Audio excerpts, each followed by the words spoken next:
Use the diagram of light reflecting off a flat mirror to answer the following questions there. Reflecting off a mirror, so we have a reflection there. Okay. Now, it's very, very important that all the time when you get these questions there, the diagram, that you know the phenomenon that is being represented there. So this diagram there is a diagram of reflection there. And 6.1.1 says, state the law of reflection of light. So what does the law of reflection say? It says that when light falls onto a plane, it is reflected. It is reflected such that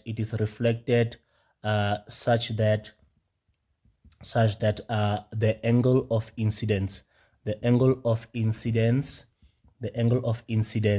is equal to the angle of reflection there, and then it continues to say that the incident ray,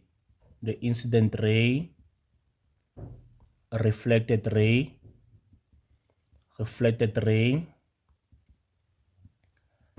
and the normal all lie on the same plane there. The incident ray, reflected ray, and the normal all lie on the same plane there. Okay. 6.1.2, identify B and C in the diagram. So B is our perpendicular line, the line perpendicular to the surface of the mirror. That will be the normal there. The A is the light ray that goes towards a mirror. That will be A is the incident ray, and C is the line, is the ray that bounces off the mirror. It is the reflected ray. So they were just looking for B and C, the normal and the reflected ray there. Okay. Now 2 marks for the law of reflection there. Now, 6.2 says, study the diagram of refraction of light in different media and answer the following questions there.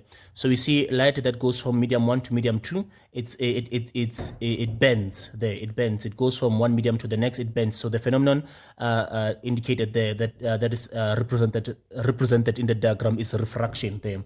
So always be able to just identify the phenomenon there, and then you can proceed from there.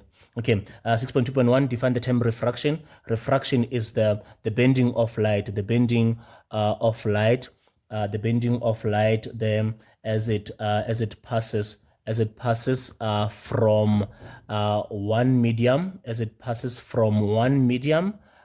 to another then, to another medium. The light bends as it passes from one medium to another. 6.2.2 says, which optical medium is in the diagram has the highest optical density, 1 or 2? Explain your answer. So the question is asking which one is denser between medium 1 and medium 2. So we can see that as light goes from medium 2 to medium 1, it bends away from the normal. So if it bends away from the normal, it's telling us it's going from more dense medium to a less dense medium. So light bends away from the medium if it's going from a more dense medium to a less dense medium. So it's telling us that medium 2 is denser than medium 1, because from the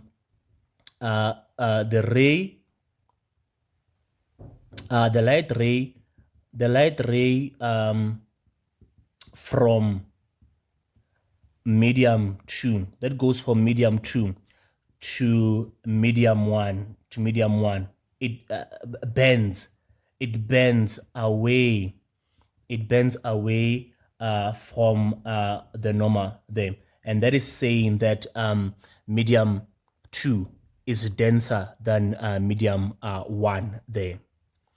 6.2, so to answer that question, you check where the light ray is coming from and how does it bend there. All right, so because if it was coming from a less dense to a more dense medium, it would bend towards the normal there. Okay. Now, name 2 conditions for total internal reflection. This one, then we say that the light ray must be going from a more dense, or from a more dense medium to a less dense medium there. And then condition number 2 is that to get total internal reflection, the angle of incidence must be greater, must be greater than the critical angle there, must be greater than the critical angle there. So we have the 2 there. And then overall this will be out of 10 there. And if there's anything else that we can mention there is that we had reflection. So we might mention the properties of an image formed by a flat mirror, that is a virtual image. It is vertically upright, horizontally inverted, and it is of the same size there. And we can also define reflection as the phenomenon whereby a wave changes direction upon striking the interface between two materials. That will be reflection there, just to add on a reflection there. And then we define it and also say the properties of a flat mirror image there. And then yeah, that's fine.